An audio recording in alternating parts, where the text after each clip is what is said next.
Sa gloire est là, sa gloire est là, sa main nous touche. Jésus est là, Jésus est là, sa main nous touche, sa main nous touche. Yahweh est là, Yahweh est là, Yahweh est là, sa main nous touche. Jésus est là, Jésus est là, Jésus est là, sa main nous touche. Amen. 1 Corinthiens chapitre 4 au verset 20. J'aurais même pu dire que le but est terminé, qu'on passe aux offrandes. Amen. Amen. On va encore prier un peu. Parce que justement, le Seigneur, j'aime le Dieu des esprits des prophètes parce qu'il fait les choses à sa manière. Quand je donnais le thème qui était prévu ce matin, vous allez comprendre tout ce qui s'est passé ce matin. Amen. Le thème, c'est tout simplement manifester le royaume de Dieu. Amen. Manifester le royaume. The kingdom of the living God. Vous êtes avec moi au royaume. C'est une affaire de royaume et de royauté. Amen. Alléluia. Et 1 Corinthiens 4 verset 20 nous dit, il y a plusieurs versets sur le royaume. Mais il y a un en particulier, c'est celui-ci. Wow. J'aurais même pu en prendre plus, il y en a tellement. Que le royaume de Dieu ne consiste pas en parole, mais en puissance.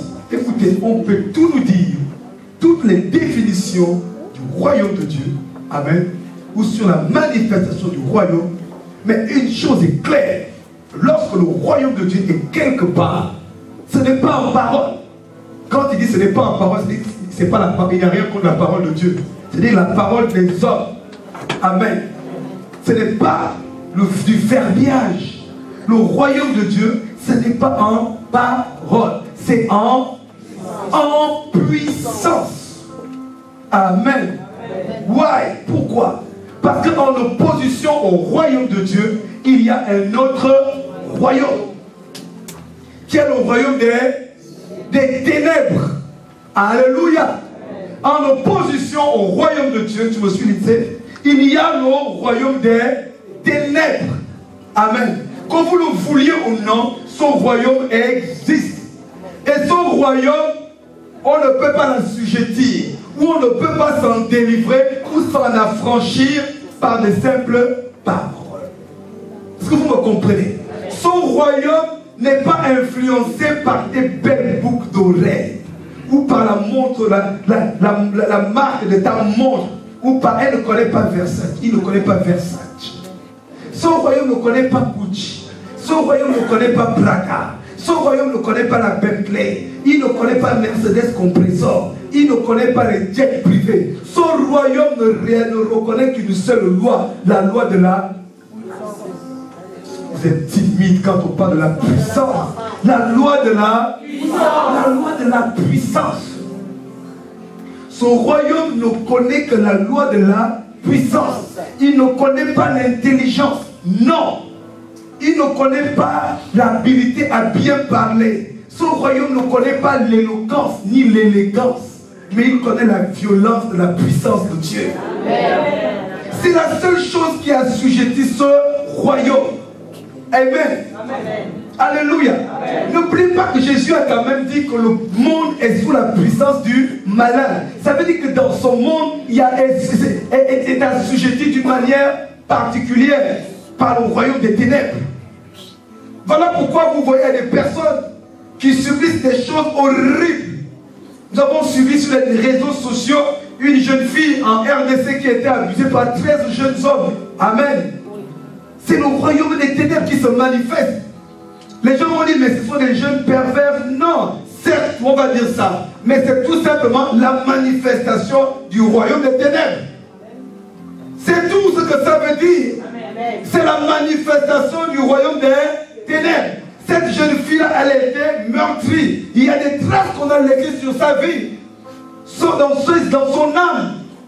Sur le plan psychologique, elle est dans un état lamentable, mais ce n'est que la puissance de Dieu pour la restaurer. Amen. Alléluia. Parce qu'on l'amènera peut-être chez les psys. Mon ami, ça pourra peut-être se calmer pendant un temps. Mais le problème, c'est que ce qu'elle a subi sous le commandement du royaume des ténèbres a fait rentrer aussi les ténèbres dans sa vie. Amen. Alléluia. Il n'y a que la lumière qui va faire partir cette ténèbres. C'est une affaire de puissance contre puissance. Voilà pourquoi Jésus a dit dans le livre de Luc chapitre 10 verset 19, tout pouvoir. Est-ce que tu peux m'aider à lire, frère Emmanuel? Prends le micro s'il te plaît. Luc 10 19. Luc 10 19. Écoutez. Chaka bato zekitala. Lika duzukati kades. Pralaika dedikati duzuka. Hey, tutata. Lebra izikata. Dis le royaume des ténèbres va déménager dans votre vie. Tout esprit des ténèbres qui avait établi son adresse dans ma vie va déménager. Ah oui, oui. Que Dieu te bénisse. Le royaume des ténèbres doit déménager de ta vie. Amen. Tous ceux qui ont élu domicile. C'est-à-dire que quand Satan envoie des courriers aux démons, c'est chez toi qui les réceptionne. Courrier de pauvreté, c'est chez toi. Courrier de maladie, c'est chez toi. Courrier du célibat, c'est chez toi. Courrier de mari de nuit, c'est chez toi. Courrier de femme de nuit, c'est chez toi. Courrier comment dire, de cauchemar, c'est chez toi. Courrier de rejet, c'est chez toi. Parce que les démons ont élu domicile chez toi. Leur chef envoie seulement des ordonnances, des courriers, et eux les réceptionnent chez toi. Mais à partir d'aujourd'hui, ça va déménager. Ça va déménager. Amen. Parce que c'est ça l'évangile. Vas-y, frère. Alléluia. Amen. Lisons la parole de Dieu dans Luc 10, 19. Voici, je vous ai donné le pouvoir de marcher sur les serpents, les scorpions et sur toutes les puissances de l'ennemi. Et sur quoi? Et rien ne pourra vous nuire. Reprends mon frère. Voici, je vous ai donné le pouvoir. Je vous ai donné le pouvoir. L'autre dit j'ai le pouvoir. Pouvoir. De marcher sur les serpents. Les scorpions. Et sur toutes les puissances de l'ennemi. C'est bon, Kathleen? Et rien ne pourra vous nuire. Et rien ne pourra. S'il avait dit, j'ai le pouvoir de marcher sur les serpents, sur les scorpions, j'aurais pu dire c'est insuffisant. Parce qu'il n'y a pas que les serpents et les scorpions. Amen. Et même derrière cela, il y a une révélation. Mais il dit par la suite, et sur toute la puissance de l'ennemi. Et rien ne pourra. Ce qui sous-entend quand même, sans aucune glorification, que l'ennemi a quand même une puissance. Ah oui, il ne faut pas l'ignorer. Amen. Mais, dis avec moi, mais, heureusement, nous avons un avantage.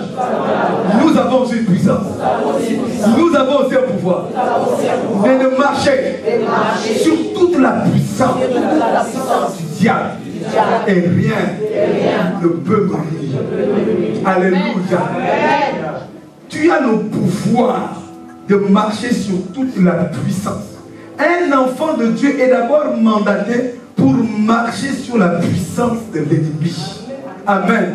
Bien-aimé, tu ne peux pas régner sur cette terre des hommes en tant qu'enfant de Dieu si tu n'as pas la capacité de marcher sur toute la puissance de l'ennemi. Amen. Nous sommes d'abord appelés à marcher sur la puissance de l'ennemi. Que tu le veuilles ou non, tu dois te préparer. Tu dois réaliser que si je suis enfant de Dieu, je dois marcher sur la puissance de l'ennemi. Ah oui, parce que soit c'est eux, soit c'est toi. Alléluia. Amen. Ils ne te feront pas de cadeaux. Ils ne viendront pas te dorloter. Soit c'est toi qui marches sur la puissance de l'ennemi, sinon c'est la puissance de l'ennemi qui marche sur toi. Alléluia. Voilà pourquoi il a dit que voici comment vous devez prier. Matthieu, viens encore frère. Chapitre 6. Ah, aujourd'hui tu vas lire la parole. Amen. Matthieu chapitre 6. À partir du verset 10. Écoutez la parole. C'est une prière hyper importante. La seule fois où les disciples ont demandé à Jésus, apprends-nous à prier. Amen. Qu'est-ce que le Seigneur dit? Matthieu 6, verset 10.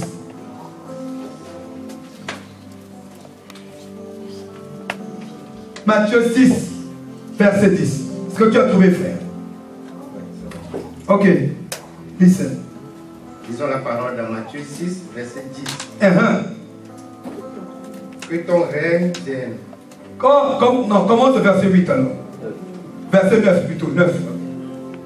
Voici donc comment vous devez prier. Voici donc comment vous devez prier.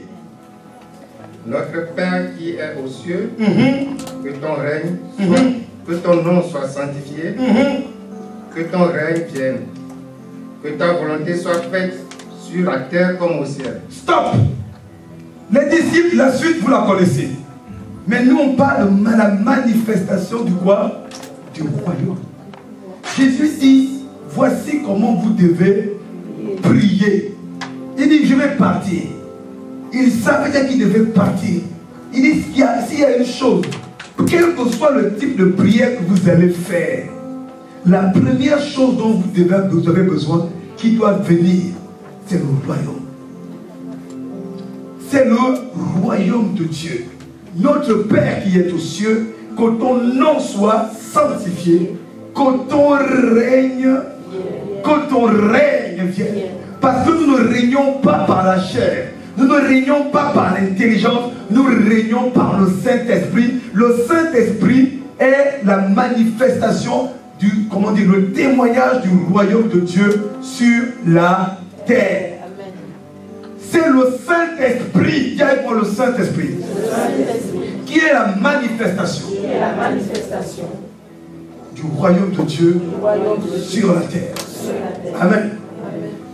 Bien aimé, la première chose que nous recherchons, c'est le royaume. Et le royaume qui dit royaume dit règne. Parce qu'il a dit qu'il a fait de nous un peuple des rois, un royaume et des sacrificateurs. Il a dit, ils régneront sur... Nous sommes d'abord appelés à régner. Mais c'est un règne de puissance. Avant d'être un règne financier, avant d'être un règne bancaire, avant d'être un règne économique, peu importe ce que tu es l'argent ou pas, même quand tu es prospère, si tu es béni financièrement, tu dois avoir la puissance de Dieu. Alléluia. Parce que là-bas c'est encore plus dangereux. Parce qu'il y a maman qui a une puissance satanique. Amen. Et qui s'oppose aux finances des enfants de Dieu. Amen. Alléluia. La plupart des enfants de Dieu sont attaqués financièrement. C'est l'esprit de maman. Maman ne vient pas seulement pour faire que les gens aiment l'argent. Non. Maman vient également appauvrir les enfants de Dieu. Parce qu'il veut t'assujettir. Alléluia. Il veut t'assujettir à sa domination. Mais si tu as la puissance de Dieu, tu sauras riposter. Et même l'ennemi, tu n'auras même pas besoin de riposter. Il ne pourra pas venir t'attaquer. Amen. Tu le garderas loin de toi. Amen. Parce que le royaume de Dieu, c'est la puissance. Dis le royaume de Dieu. C'est la puissance. Toute adversité que tu peux avoir, toute opposition que tu peux avoir, bien aimé, il n'y a que par la puissance de Dieu que les choses peuvent bouger. Amen. Alléluia. Amen. Il n'y a que par la puissance de Dieu. Tu dois le réaliser que tu as besoin d'être investi de sa puissance. Et nous allons prier encore à la fin pour que cette puissance s'investisse encore dans nos vies. Amen. Vous savez, nous sommes encore dans la pré-Pentecôte. Amen. On a fêté la Pentecôte il y a 3 semaines, il me semble, ou 2. 3. C'est 3 semaines, n'est-ce pas? Amen. Donc, quand on a fêté la Pentecôte, j'ai eu une pensée et j'ai posté un message sur Facebook. J'ai dit, ok, la Pentecôte ne doit pas seulement se limiter en un seul jour. on a fêté la Pentecôte aujourd'hui, que nous vivions cette Pentecôte tous les jours. Amen. Alléluia. Amen. Parce que les disciples n'ont pas seulement vécu la Pentecôte un seul jour. À partir du jour de la Pentecôte, ça a été un quotidien pour eux. Amen. On ne doit pas attendre, Pentecôte dans les églises, culte spécial Pentecôte, et puis après dans l'église, dans la vie des enfants de Dieu, plus rien. Mais la Pentecôte est une vie. La Pentecôte est une vie. Voilà pourquoi le Seigneur a dit en Marc chapitre 7 que voici les miracles qui accompagneront ceux qui auront cru. Il a dit en mon nom, ils parleront de nouvelles langues. En mon nom, ils chasseront des démons. En mon nom, c'était quoi? C'était après la Pentecôte. Alléluia. Amen. Les nouvelles langues vont commencer quand? C'est le jour de la Pentecôte. En d'autres termes, il était en train de prophétiser qu'à partir du jour de la Pentecôte, voici la vie qui doit vous accompagner. Vous parlerez de nouvelles langues. Vous guérirez les malades, vous chasserez les démons. Même si vous pouvez des breuvages mortels, vous ne mourrez pas. Même si on vous attaque, même si on vous combat, vous aurez toujours la victoire. Parce que la Pentecôte est avec vous. La puissance de Dieu, la Pentecôte, c'est le déploiement de règne du royaume de Dieu. Alléluia. La Pentecôte, c'est tout simplement le déploiement du royaume de Dieu. Alléluia. C'est ça, la Pentecôte, ce n'est limite pas juste une affaire de barakatatalatozo, ketene, nidibada. Alléluia. C'est une portion de la Pentecôte. Mais en réalité, ce qui s'est passé à la Pentecôte, ils ont reçu un investissement du royaume de Dieu. Pour qu'ils aillent manifester le royaume de Dieu. Voilà pourquoi quand Pierre allait à la synagogue, il a trouvé ce paralytique qui était assis à la porte de la belle, qui était malade. Pierre savait que maintenant, il n'avait plus de travail, il n'était plus pécheur, il n'avait plus d'argent, mais il avait quelque chose, le royaume de Dieu. Il avait le royaume de Dieu maintenant avec lui. Voilà pourquoi il pouvait dire avec assurance, avec conviction, avec audace, moi je n'ai ni or, ni argent, mais j'ai une chose qui peut changer ton témoignage. J'ai une chose qui peut changer ta destinée. Au nom de Jésus, par le nom de Jésus, c'est le royaume de Dieu. Lève-toi et marche. Quand le royaume de Dieu est là, bien-aimé, il y a des guérisons dans l'église. Quand le royaume de Dieu est là comme aujourd'hui, on n'a pas besoin de t'imposer les mains. Les démons sont tourmentés, les démons sont troublés, et les démons quittent les corps. Les gens crient parce que c'est le royaume. Les démons savent que là, ce n'est plus notre royaume, notre temps. Notre temps est terminé. Le temps là où je tourmentais cet enfant est terminé. Il y a le règne de Dieu en ce lieu. Il y a le règne de Dieu en ce lieu. Il y a le règne de Dieu en ce lieu. Come on, people. Alléluia. Pourquoi les gens crient? Pourquoi les gens tombent? Mais parce que le royaume est arrivé. Parce que le royaume est parmi nous. Parce que le royaume est descendu. Parce que le royaume se manifeste. La Bible déclare que Jésus lui-même, un jour, il était en train d'aller à la synagogue. Il est rentré dans une synagogue. Il y avait un homme qui était rempli d'un démon. Cet homme a commencé à crier. Oh mon Dieu Jésus, je sais qui tu es. Tu es le Saint de Dieu. Le temps est déjà arrivé pour nous tourmenter. Parce qu'il avait vu que nous étions ici avant lui. Nous avons établi notre règne depuis des millénaires, depuis des siècles et des siècles. Même dans les synagogues, même dans les églises, le diable a établi son royaume. Même dans les églises. Mais quand l'Esprit de Dieu arrive, quand le royaume arrive, les démons savent que leur temps est terminé. Leur temps est terminé. On peut tout me dire. Les démons malmènent la vie des gens. On peut tout me raconter. On peut tout m'expliquer sur la Bible. Tu peux me parler l'hébreu. Tu peux me parler les grecs. Mais le grec ne fait pas peur au démon. L'hébreu ne fait pas peur au démon. La lumière ne fait pas peur au démon. La belle musique ne fait pas peur au démon. Le groupe musical ne fait pas peur au démon. Ce qui fait peur au démon. Ce qui fait peur au démon. Ce qui fait peur au démon. C'est la puissance de Dieu. C'est la puissance de Dieu. C'est le règne de Dieu. C'est le royaume de Dieu. Le nom puissant de Jésus. Nous avons besoin de la puissance de Dieu. Il faut le règne de Dieu dans cette nation. Les gens ne se convertissent même pas parce que ne leur présente rien de différent de ce qu'ils savent. Les médecins se moquent de nous parce que ne leur présente rien de ce qu'ils peuvent faire. Ils vont voir à partir d'aujourd'hui. Et je prie Dieu pour cela, qu'ils voient la puissance de Dieu.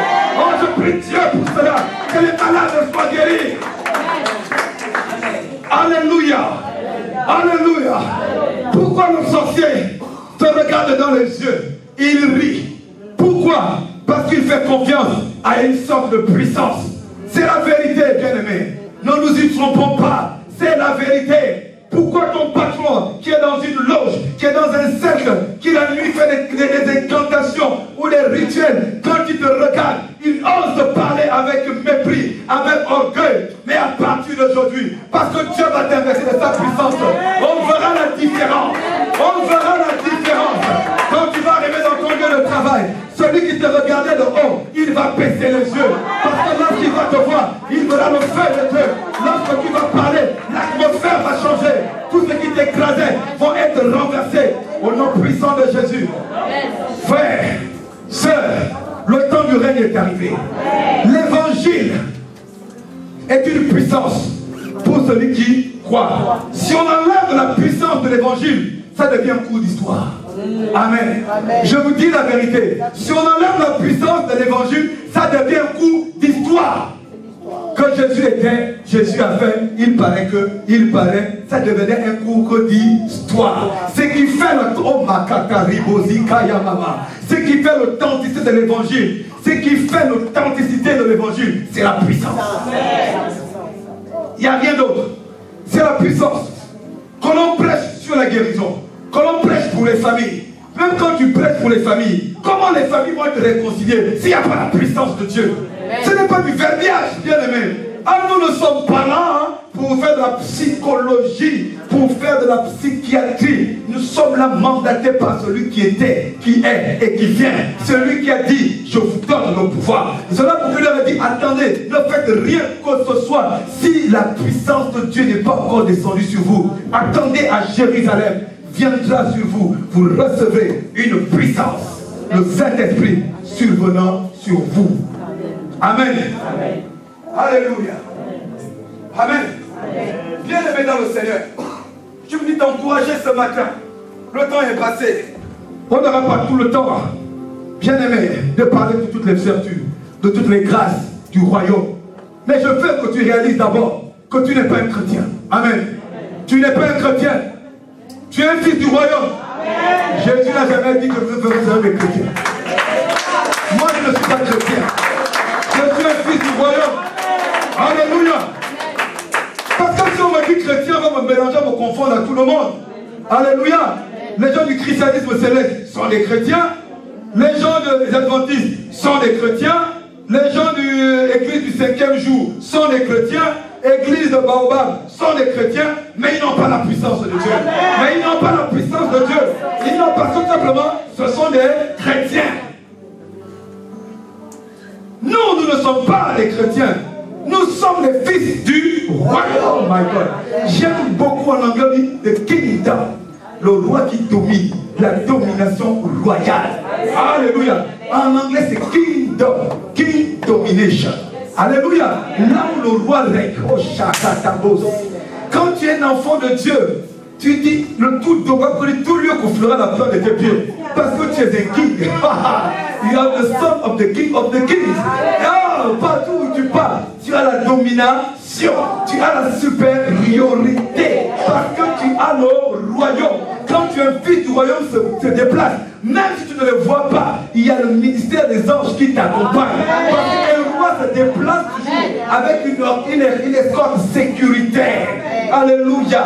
Alléluia. Parfois, avant même que le roi ne va quelque part, on déploie la sécurité parce que le roi va arriver. Voilà pourquoi tous les matins, avant d'aller au travail, l'Éternel se déploie déjà dans les transports, dans ton lieu de travail. Quand tu arrives, tout est planifié, tout est aplani. Alléluia. Les enfants de Dieu n'ont pas la conscience qu'ils sont les fils et les femmes du royaume. Nous n'avons pas cette conscience de la royauté. Alléluia. Tu te vois peut-être portant une chemise ou une robe de mystique-griffe, mais laisse-moi te dire que tu habilles, tu portes un vêtement royal spirituel. Ah, comment tu parles? Tu portes un vêtement royal. Peu importe ce que tu portes aujourd'hui, même si c'est la braderie, bien aimé, spirituellement tu es royal. Spirituellement tu portes un vêtement d'une valeur inestimable. Spirituellement tu portes des souliers inestimables. Spirituellement tu portes une ceinture inestimable. Tu n'as pas seulement une ceinture, mais tu portes des casques. Parce que tu portes aussi un bouclier. Tu es revêtu d'une cuirasse de justice. Et il te donne aussi quelque chose pour pouvoir avancer et gagner l'épée de l'esprit. Et par-dessus tout, un bouclier quand l'ennemi t'enverra des flèches. Parce que tu es un enfant du royaume. On voudra t'arrêter, mais tu es un bouclier royal. Ce bouclier-là, aucune flèche ne peut le transpercer. Ce n'est pas des boucliers de policiers ou des gendarmes ou des militaires. Ces boucliers peuvent être détruits, mais le bouclier de la foi te fait prendre la conscience du royaume. Bien-aimé, j'ai une conviction extraordinaire ce matin. Amen. Que je suis fils de Dieu. Et que tout est assujetti à mes pieds. Ah, je ne sais pas quelle est ta condition. Je ne sais pas ce que toi tu penses ce matin. Mais ce matin, laisse-moi même penser à ta place. Amen. Je veux même que tu penses, je veux même penser à ta place. Donne-moi un peu ton cerveau. Et prends un peu le mien. Le temps que je le recalibre un tout petit peu. Amen. Prends un peu mon cerveau ce matin et donne-moi un peu le tien. Le temps que, avec l'esprit qui est en moi, parce que le cerveau ne dépend pas de l'esprit. Amen.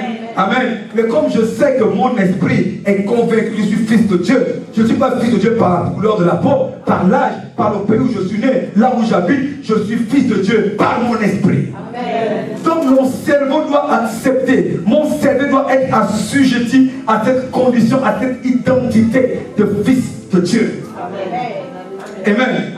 Amen. Amen. Donc le problème c'est que ton cerveau n'est pas en accord avec ton esprit. Ton cerveau est fils de pauvre, alors que ton esprit est fils du roi des rois.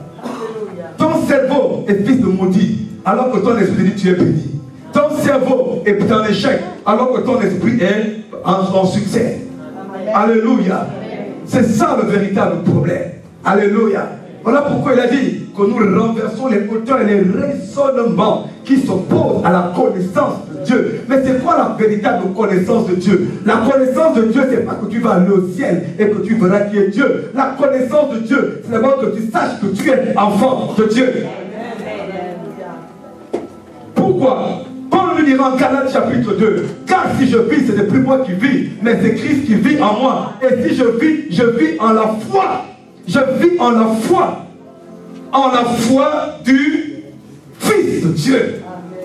Ça veut dire que tu dois avoir la même foi que Jésus. Il y a une version qui dit la foi au Fils de Dieu. Mais la version Martin dit la foi du Fils. Oh, comment? Ça veut dire que j'ai la même foi que Jésus. Alléluia. Si Christ vit en toi, tu as la foi au Fils de Dieu, le jour où tu t'es converti, tu as cru en lui. Mais maintenant, puisque Christ vit en toi, tu n'as plus la foi au Fils, tu as la foi du Fils de Dieu. Oh, comment people, vous ne me suivez pas? Je recommence. Que le jour où tu t'es converti, là tu as eu la foi au Fils de Dieu. Tu as eu la foi en lui. Amen. Car il dit à ceux qui ont cru et qui l'ont reçu, elle leur a donné le pouvoir de devenir enfant de Dieu. Mais maintenant que tu as cru et que tu as reçu, tu es devenu enfant de Dieu. Ce n'est plus toi tu vis, mais c'est lui en toi. Alors j'ai la foi du Fils de Dieu.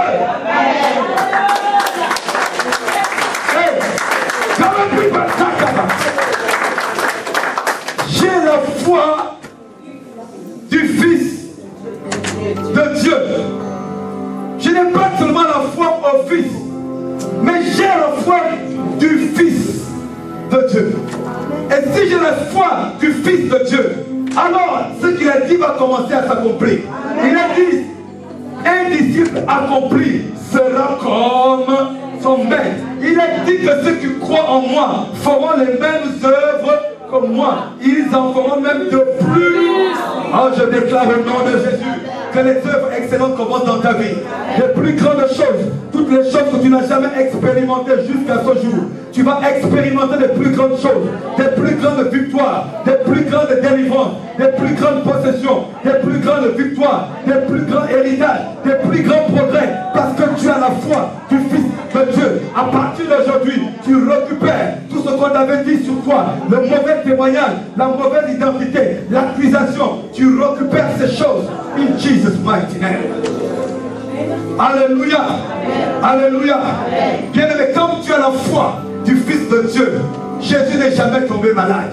À partir d'aujourd'hui, je déclare aussi qu'aucune maladie ne doit rester dans ton corps. Bien-aimé, nous sommes dans la dimension Alléluia. Soyons un tout petit peu fous. Vous savez, en réalité, la foi, c'est la folie. Amen. Pourquoi on dit que tu dis soyons un tout petit peu fous? En principe, je fais une erreur de dire soyons un tout petit peu fous. Parce qu'on doit être dans cet état en permanence. Dans l'état où on croit que tout est possible. Dans l'état où on croit que rien n'est impossible. Mais que tout est possible. Voilà pourquoi il a pu dire à ses sœurs devant le tombeau de Lazare, ne t'ai-je pas dit, si tu crois, tu verras la gloire de Dieu. Alléluia. La gloire de Dieu peut être là. Et tu peux ne pas l'avoir à cause du manque de foi.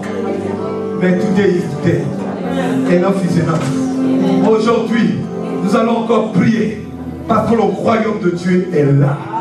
Le royaume de Dieu est là.